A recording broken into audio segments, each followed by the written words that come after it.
लड़के के खिलाफ शिकायत के आधार पर माँ बाप को स्कूल में बुलाया गया। सिर्फ क्लास टीचर नहीं, हेडमास्टर ने सीधे फोन किया। यानी शिकायत काफी गंभीर है। हेडमास्टर के निजी कक्ष में अपने बेटे के साथ समय पर पहुंचे अभिभावक। निजी कक्ष में क्लास टीचर मौजूद है। लड़का सिर नीचे करके खड़ा है और इस बीच हेडमास्टर गुस्से में आग बबूला हो रहा था।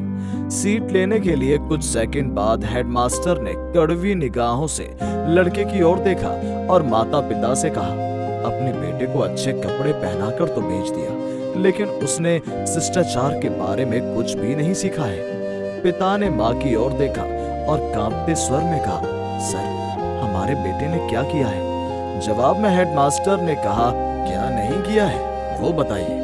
मैंने अपने 30 साल के अध्यापक जीवन में ऐसा असभ्य लड़का कभी नहीं देखा कि हमने उसे अभी तक टीसी नहीं दी। ये तो आपकी किस्मत है। माता पिता का सर शर्म से झुक गया था। पिता ने कुर्सी से उठकर अपने बेटे के गाल पर थप्पड़ मारा और कहा, क्या मैंने तुम्हें ये दिन देखने के लिए पढ़ाया लिखाया है? तेरे लिए दिन रात मेहनत करता हूँ। दूसरी बार हाथ उठाने जा रहे थे तो क्लास टीचर ने पिता को रोक लिया और बैठने को कहा। बैठे तो पिता ने माँ से कहा, बेटे की ये हालत आज तुम्हारे कारण हुई है। क्या अब मैं अपनी नौकरी छोड़कर बेटे के साथ रहूंगा? तब हेडमास्टर ने कहा, देसी स्कूल की एक मान मर्यादा है। मार पीट घर में जाकर कीजिएगा, यहाँ पर नहीं। अब माँ ने कहा, सर, कृपया मुझे बताएं कि मेरे बेटे का अपराध क्या है। हेडमास्टर ने मेज के नीचे दराज में से एक स्मार्टफोन निकाला और माता पिता के सामने रख दिया और कहा, अपनी आंखों से देखें कि आपके बेटे ने क्या किया है। पिता ने माँ की ओर देखते हुए फोन हाथ में लिया और देखा फोन में भरा हुआ है संवेदनशील अंगों की तस्वीरें और छोटे छोटे वीडियोस। फोन को टेबल पर रखने के बाद पिता हैरान रह गए। हेडमास्टर ने कहा कि हमें इन सब के बारे में पता नहीं चलता अगर वो लड़कियों के शौचालय में जाकर चुपके से तस्वीरें और वीडियोस नहीं लेता। आपका बेटा लंबे समय से ऐसे कामों में शामिल है। अब आप बताइए हमें क्या करना चाहिए? बगल में क्लास टीचर ने कहा, सर, उसे पुलिस को दे दीजिए। उसने जो गुनाह किया है उसके लिए उसे जेल की सजा होनी चाहिए। अब उस पर लगाम नहीं खींची तो कुछ दिन बाद वो गलियों में लड़कियों से गंदी हरकतें करता फिरेगा।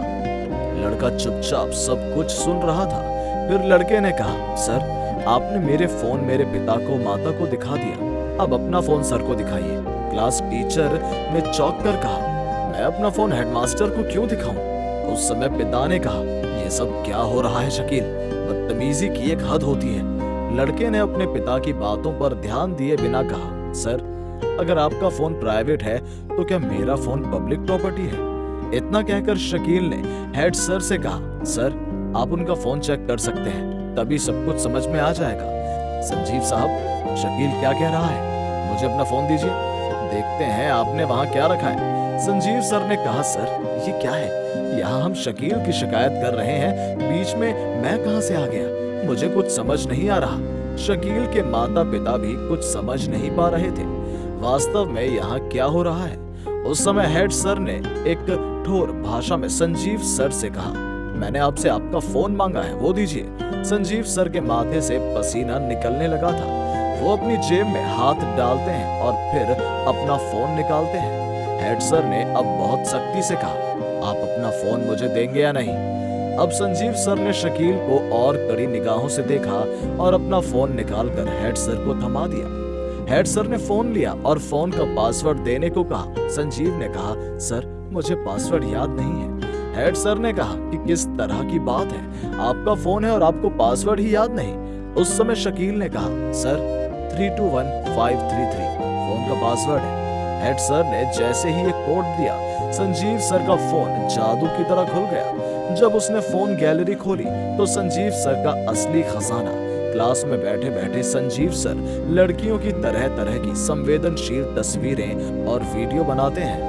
हेड सर ने कहा, केवल एक ही बात, शकील, मिस्टर संजीव, मैंने सोचा था कि आप एक जिम्मेदार व्यक्ति हैं। अब मैं देख रहा हूँ कि आपने जिम्मेदारी की आड़ में आप क्या कर रहे थे। अब शकील ने कहा, सर, मेरे फोन पर जो वीडियोस आप देख रहे हैं वो संजीव सर की हेराफेरी है।